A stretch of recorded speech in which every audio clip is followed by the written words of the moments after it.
Сүлейменнің жүзік жоғалтуы. Сүлеймен патша болып отырғанда күніне бір рет алдына күллі мақұлық қол қусырып келіп тағзым етіп кетеді екен. Олардың мақтау марапаты, сый-сияпаты патшаның көңілін өсіріпті. Патша мақтау сөздерді естігенде менен асқан құдіретті бар ма екен деп ойлайды екен. Бір күні Сүлеймен өзеннің жағасында қолын жуып жатқанда жүзігін түсіріп алады. Бір балықты шақырып: «Ей балық, жүзігімді алып бер», деді. Балық шолп етіп суға түсіп, жүзікті тауып алады. Сол сәтте ұлық Алла балыққа «Жүзігін берме» деп әмір етеді. Балық әмірге бағынып жүзікті жұтып қояды. Сүлеймен әрі күтіп, бері күтіп сарсылады. Балық келмегесін сарайына қайтады. Қақпасының аузына келсе, күзетшілер есігін ашпайды. Сүлеймен айқайлап: «Әй, мен әлемнің әміршісі Сүлейменмін, аш есікті», деді. Күзетші ашпады. Күзетшілердің басшысы Ақиқ деген дию екен. Ол Сүлейменнің қасына келіп: «Әй Сүлеймен, сен бізді өзіңе емес, жүзігіңе бағындырдың. Жүзіксіз еш билігің жоқ», деп оны кіргізбей жіберді. Сүлеймен басы ауға жаққа қарай жүре берді.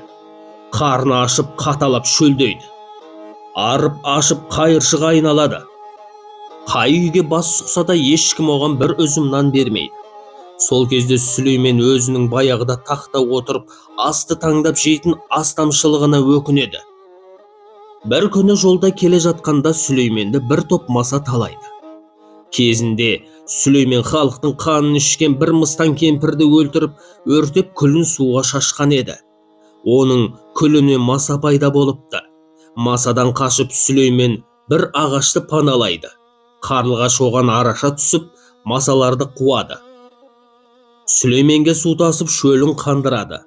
Қанатымен желпіп, самал жел тұрғызады. Бұл оқиғаны сыртынан байқап тұрған кемпір мен шал бұл тегін адам емес екен. Мұны үйімізге шақырайық, деп Сүлейменді үйіне әкеледі. Шал балық аулап кәсіп етеді екен. Сол күні бұрын соңды көрмеген үлкен балық ұстап алады. Балық аршысу үшін Сүлейменді көмекке шақырады. Балықтың ішек қарнын тазалап отырып, Сүлеймен баяғы жоғалтқан жүзігін тауып алды. Жүзігін қолына таққанда барлық мақұлық алдына келіп, қол қусырып тұра қалыпты.